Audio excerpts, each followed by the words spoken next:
There's no document really guiding the discussion around the 24-hour economy policy in Ghana.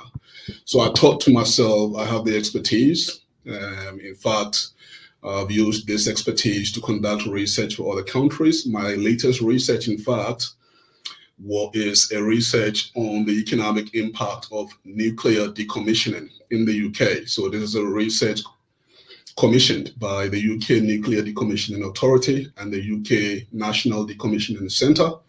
So using the same methodology with my co-authors, we were able to find out or do some research to find out what the likely economic impact of decommissioning would be on the UK economy. So having this expertise, I thought to myself, why not look at what the implications of this policy that has captured the imagination of the nation is. So I embarked on the research and have been able to produce a working paper. Yeah, very happy to be here today to discuss this research document. All right, thank you, Doctor. So I want to know what actually motivated you. I think something might have actually motivated you to say, okay, let me. So to start with, what actually motivated you to say, oh, let me write something about this particular policy that has been proposed by His Excellency John Mahama? Absolutely. Like I said, Dr. Austin, I'm a Ghanaian. So even though I'm based in the UK, I monitor the media landscape in Ghana, where all of the social, economic, and political topics of the day are discussed. And I've seen how the 24-hour economy proposed by the NDC has captured the imagination of the nation. But I realized just monitoring the media that a lot of the discussion is really based on speculation. There is no empirical piece of work to guide the discourse and the debate on the 24-hour economy in Ghana. So having the expertise, I just thought to myself, why not? After all, I'm a researcher. That's what I do on a day-to-day basis, apart from teaching. I do research, like you mentioned, well publicized in international peer-reviewed journals.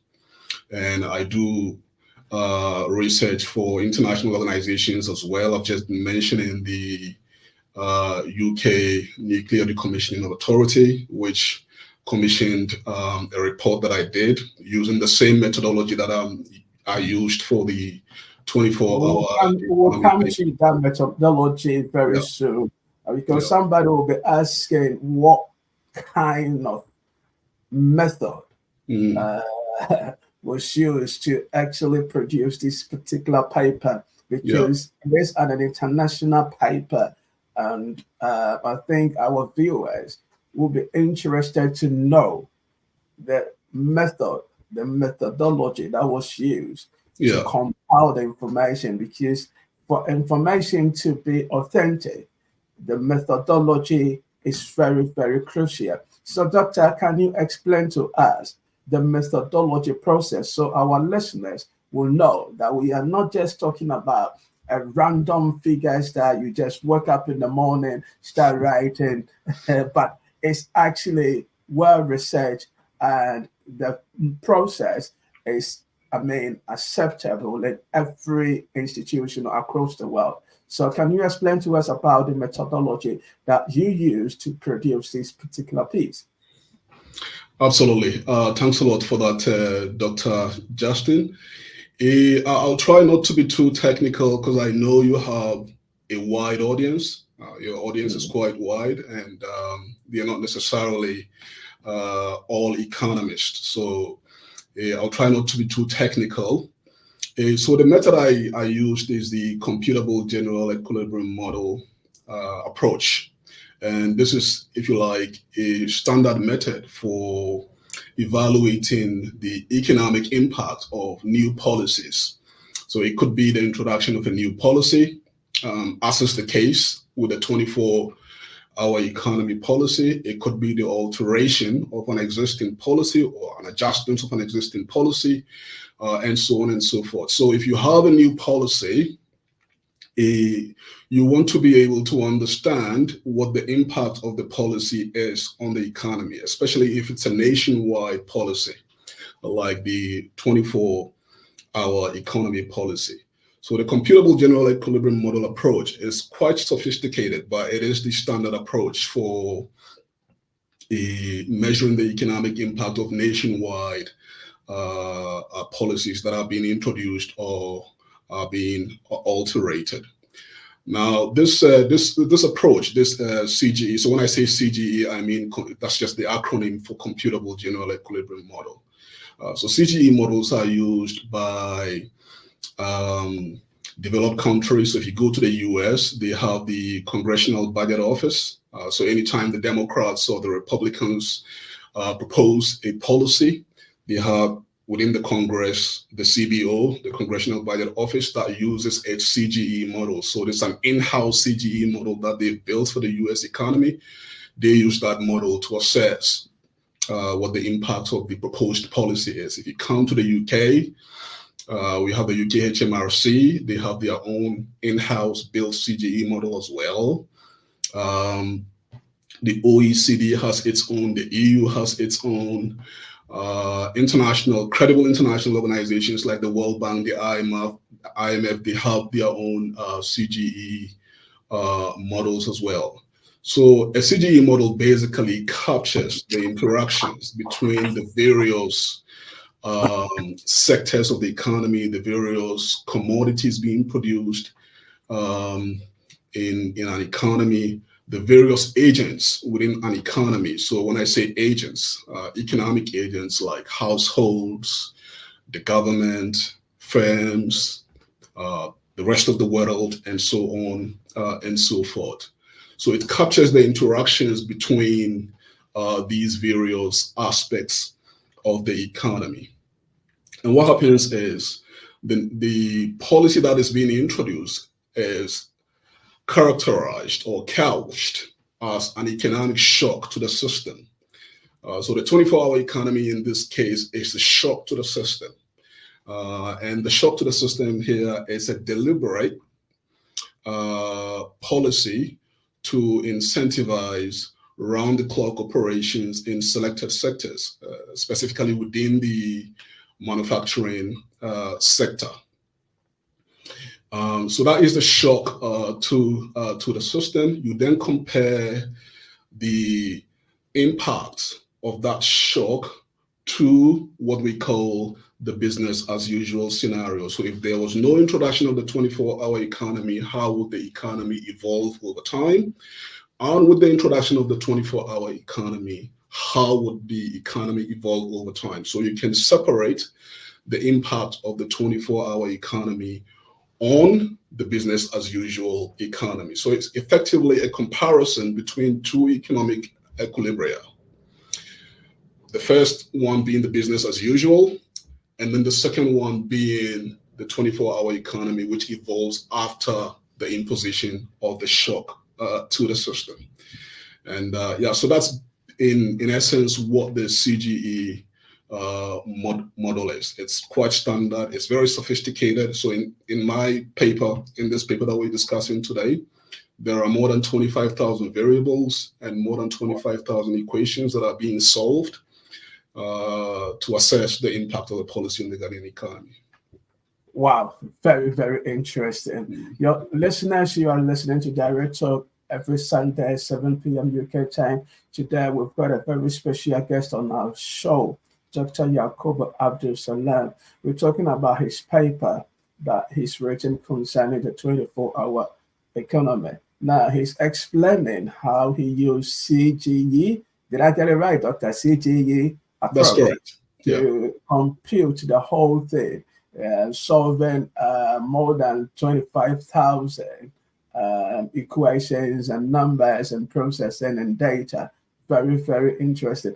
Doctor, can you actually tell us or give us, or our audience, overview of the data that you used overview, just a brief overview. I know that 25,000, we cannot talk about every single, but just to give our audience a bit of information, how, because we'll be talking about some of the things that you projected in the next 10 years. So we want us to have, tell us briefly an overview of the data you used and where you got it from, was it authentic, something like that, so that our audience can also see where we're coming from.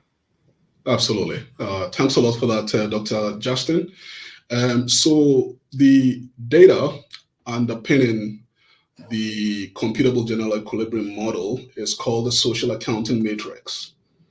And the Ghana Statistical Service produces the Social Accounting Matrix for Ghana. So if you go to the Ghana Statistical Service website, you will find the Social Accounting Matrix for Ghana over the years.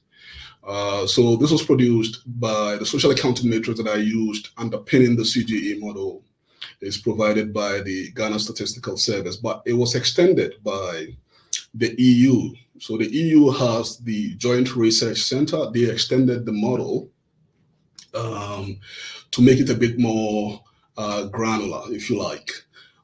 So within the Social Accounting Matrix, you have labor, and labor is separated into several categories. It is separated into labor by geographical regions. So this was produced at a time when Ghana had 10 regions. So the labor account within the Social Accounting Matrix is separated by region as well as by skill level. So you know what kind of labor is being employed in which sector and in which region of the country. And then we have households as well. So households are also really highly segmented within the Social Accounting Matrix. You have households by region, so the 10 regions. You have households by locality, urban and rural, and so on and so forth. Then you have a lot of commodities being produced in the Ghanaian economy being captured in the Social Accounting Matrix, as well as a lot of sectors within the Ghanaian economy being captured in the Social Accounting Matrix. So this is the data, the first data underpinning the CGE model. Now you can imagine more than 300 accounts. So as part of my paper, I aggregated some of these sectors in commodities into 16. So instead of having that more than 100, I aggregated them into 16. But I aggregated them into 16 to reduce the computational intensity of the model.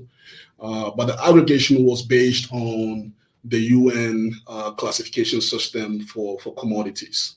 It was based on the UN's classification. It's called ISICH, UN ISICH. It's based on that. And it's quite standard as well, that approach.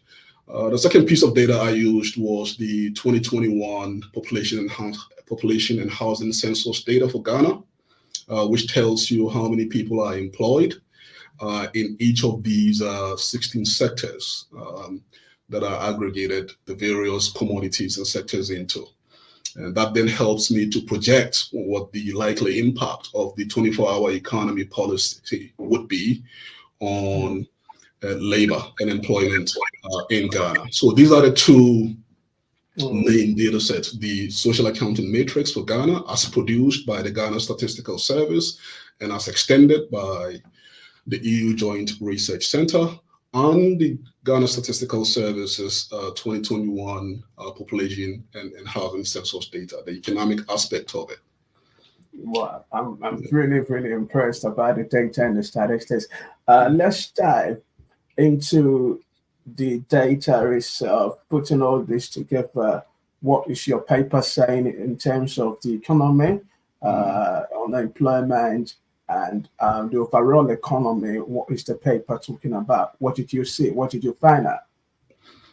Absolutely. Thanks a lot for that, Dr. Justin.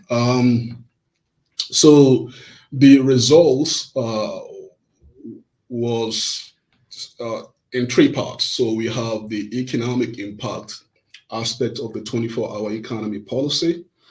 Then we have the labor impact aspect of it. And then we have the household income and welfare effects aspect of it. So when it comes to the economic growth aspect, in terms of the overall Ghanaian economy, what I found was that in the first year of the implementation of the 24-hour economy policy, the Ghanaian economy would grow by 11% more than the business as usual economy. So what this means is that within the first year, if nothing is done, let's say the economy would grow by 100 units. What this means is that with the implementation of the 24-hour economy policy, the economy will grow by 111 units within the first year.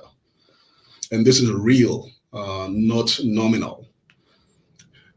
Within 5 years, it would have grown by 26.62%, and within 10 years, it would have grown by 31.71%. So in 10 years, if the business as usual economy of Ghana would have grown by, let's say, 100 units, then under the 24-hour economy policy, it would have grown by 131 units. And this is all in real terms. So you can see that there is real economic augmentation being introduced, quite transformative to the Ghanaian economy as a result of the introduction of the 24-hour economy policy. Let me just emphasize here, when I say growth, and I mentioned 31% for 10 years, I'm mentioning 26.62% for 5 years and 11%. This is not growth rate. I really want to emphasize that so people understand I'm not talking economic growth rate, I'm talking growth level. Okay, so that's really, really important. And this growth that you're seeing at the national level obviously is being introduced as a result of production from several sectors.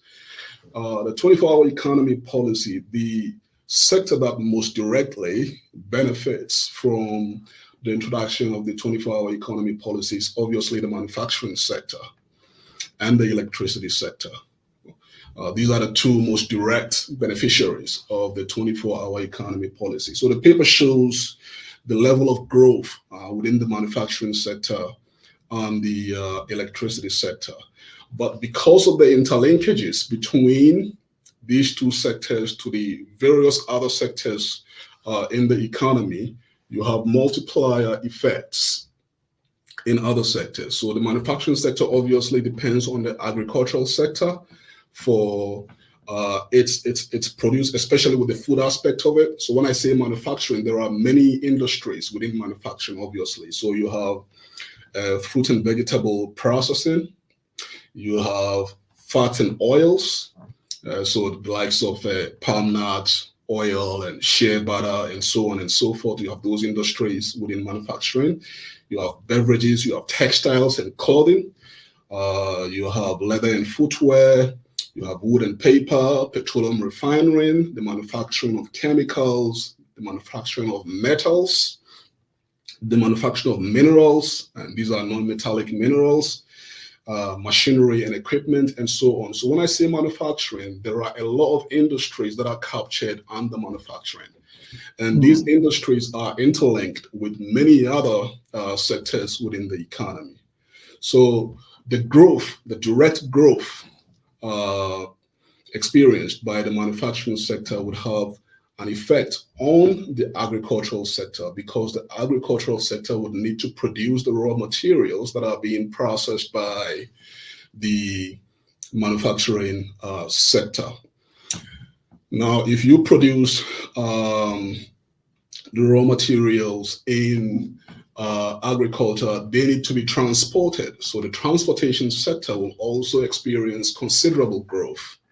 What this also means is that many of the sectors that depend on the manufacturing sector for their intermediate production they will also experience growth as a result of the demand generated by the growth in the manufacturing and electricity sector. So even though the policy, the 24-hour economy policy, is quite focused on manufacturing, because of the interlinkages that manufacturing has with other sectors of the economy, they will experience growth as well at various levels. Some will grow more, some will grow less. And we can focus on some of the sectors. So if you take the construction and real estate sector, for instance, my result shows that the construction and real estate will experience considerable growth. And what this means is that project timelines for in the construction and the real estate sector will be massively reduced. Capital utilization within these sectors will increase massively. As you know, as a country, we have massive infrastructural needs. So the 24-hour economy policy will really give this a boost. Another sector is the ICT sector. This is a sector that will need to grow to support information flow, to support telecommunication services, and so on and so forth. One thing that we haven't mentioned in the whole discussion around the 24-hour economy policy is the notion of a 24-hour knowledge factory. Now, this is a well-known concept in academia, in economics. And the 24-hour knowledge factory is basically the concept or the notion that if you have workers in different time zones, they can effectively work together as one unit. So Ghana, we are strategically placed as an Anglophone country, but also in terms of our time zone, we are strategically placed to actually capitalize on the notion of a 24-hour knowledge factory as part of the 24-hour economy policy under ICT. And so on and so forth. We can talk about other sectors. So for instance, there was considerable growth in waste management. So if you take manufacturing, if there's growth in manufacturing, there is a related growth in waste generation. Because a lot of the manufacturers, also obviously you're processing material from one state to another, so you generate waste. So that is another sector that needs to grow, and the model does indeed show that the waste management sector would grow considerably. And I just want to emphasize that the growth in the waste management sector should not be seen as a negative. It shouldn't be a negative growth. It's really an opportunity for the country to leverage on the notion of a circular economy where waste generated within the economy is actually reused and recycled, and that can actually generate employment. So it's really an opportunity, the growth in the waste management and remediation services sector. There are many other sectors that experience growth as well, but time wouldn't allow us to. Thank you, Doctor, for elaborating on all these sectors. Very, very, very impressive. I like the data. I like the statistics. Listeners, you are listening to Direct Talk right from the United Kingdom. Every Sunday, 7 p.m. Today, we've got a very special guest, Dr. Yakubu Abdul Salam, Associate Professor at University of Aberdeen in the UK, explaining to us what the 24-hour economy that has been proposed by His Excellency John Mahama will be like. And he is an intellectual who he's written a paper, and we are discussing about his paper. It says that the economy will grow in the first year. I like the first year, 11%. Within the next 10 years, the economy is likely to grow over 31%. And so it looks like we are at the right place at the right time for Ghana to actually progress to another level. Doctor, thank you for your time. So in a few, sum up everything for us. In a nutshell, what do you think Ghana's economy will be under the NDC policy, the 24-hour policy overall? What do you see the economy going? How do you see it? The economy going within this particular policy? Can you sum up everything in terms of our economic standards, our social standards, our money? You know, Ghana, we like money in our pockets. Yes, we like money in our pockets. So how do you see overall, this policy, the direction it's going to go, and the impact that is going to have on the average Ghanaian or the economy as a whole, in a brief statement? Yeah. Thanks a lot, Dr. Justin. I just want to emphasize here that the 11% growth in the first year, this is not the first time that this is being seen. If you go to the literature, there are many cases where nationwide policies of this kind actually generate that level of growth. And also the reason why from 11% in the first year you're reaching 31% in the 10th year is because of the law of diminishing returns. Now I won't go into this technical concept today, but that's, you would imagine 11% in the first year, so you should be doing 100% in the final year. Why 31%? It's because of the law of diminishing returns. But I won't be going into that today. Dr. Justin, I haven't mentioned labor. We've only mentioned so far the economic growth at the national level, but also at the sectoral level, but we haven't mentioned labor. So the paper shows that within 5 years, more than 3 million jobs will be generated within the Ghanaian economy as a direct result of the introduction of the 24-hour economy policy. Now, these are jobs at different skill levels. So we have skilled, semi-skilled, and highly skilled jobs in the various sectors. These are jobs in the various regions of the country. These are jobs in the various localities of the country, so urban and rural. These are jobs in the formal and informal sectors of the economy, and also public and private. So what I really stressed in the paper is that as part of the 24-hour economy policy, the government needs to introduce an employment policy where you are reskilling, you are retooling the workforce to take up these opportunities within the Ghanaian economy, which have been generated or engendered by the introduction of the 24-hour economy policy. And the reason why I stress this is that actually there are examples of economies where the number of vacancies are actually more than the number of job seekers.